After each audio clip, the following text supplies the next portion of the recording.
मैं doctor M B Gautam, Rampur garden, Bareilly. मैं oral day के बारे में 20 मार्च को मनाया जाता है और पूरे विश्व में दांतों से संबंधित कुछ चीजें आप लोगों को बता रहा हूं। जैसे कि लोगों के अंदर तमाम प्रकार की भ्रांतियां हैं और ऐसी भ्रांतियां हैं कि वो आज भी समाज के अंदर,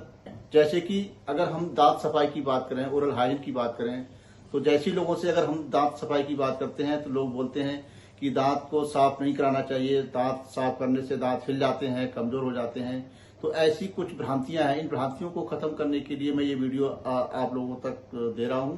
कि दांत साफ करने से कभी किसी के दांत हिलते नहीं है, खराब नहीं होते हैं। जिस तरीके से कि हमको दिन में एक बार सुबह उठकर नहाना होता है, उसी तरीके से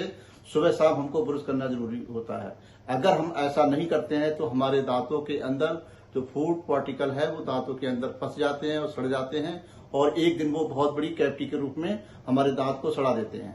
तो हम लोगों को ये बात ओरल हाइजीन के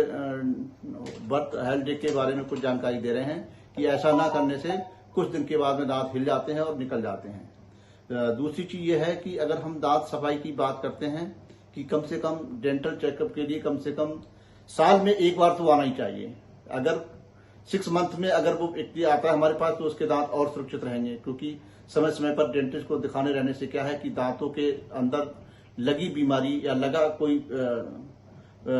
खाना फंसा हुआ जहां सड़ रहा है, अगर कोई कैविटी बनती है तो उसको तुरंत लंबे समय तक उसको वेट ना करें और उसकी तुरंत सफाई करा करके और उसकी जो है कैविटी फीलिंग कराएं। आजकल लेजर फीलिंग आ गई है कि पहले क्या होता था कि लोग पहले चांदी भरवाते थे, अब चांदी भरने का कोई विकल्प नहीं। अब दांत के ही कलर की एक बहुत अच्छी कंपोजिट लेजर जो हर डेंटिस्ट के पास अवेलेबल है और आप उसको कंपोजिट के माध्यम से अपने दांत के कलर की फीलिंग करा सकते हैं। अगर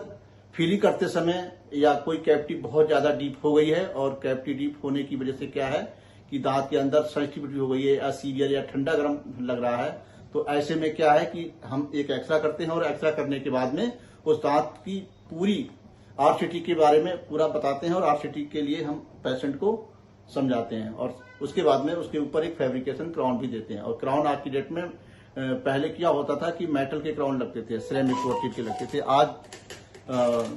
मतलब डेंटिस्ट्री बहुत आगे पहुंच गई है और आप अपने दांत के कलर का कैप लगवा सकते हैं। जैसे कि उसमें क्या है कि हम लोग जो है एशिया की जो नंबर 1 लैब है डेंट केयर, जो जर्मन की लैब है वो केरला में स्थित है, हम वहां से इसका क्राउन बनवाते हैं और बिल्कुल सेम दांत के कलर का ही क्राउन देते हैं, जिससे कि पेशेंट को बोलने में या दिखने में किसी तरीके की कोई असुविधा ना हो। दूसरी चीज ये है कि अगर हमारा दांत निकल जाता है किसी वजह से, अगर हम दांत की आरसीटी नहीं करा पाते और दांत निकलवा देते हैं, तो उसके लिए क्या होता है कि जैसे ही हमारा मिसिंग होता है और मिसिंग होने के बाद में क्या होता है कि हमको या तो इम्प्लांट करना होता है और इम्प्लांट नहीं करते हैं तो आगे पीछे के दांत को घुसवाना पड़ता है। तो हम चाहेंगे कि आगे पीछे दांत को जो प्रिपरेशन हम करते हैं वो एक दांत के चक्कर में हम 2 दांत और खराब करते हैं। तो हम ऐसे लोगों को सही समय पर डेंटल चेकअप कराना चाहिए और साथ में ही ये ध्यान रखें कि कम से कम दिन में 2 बार ब्रश जरूर करें। अगर ब्रश करते रहेंगे तो आपके दांत बहुत लंबे समय तक, आपके दांतों की मुस्कान और आपके चेहरे की मुस्कान बरकरार बनी रहेगी।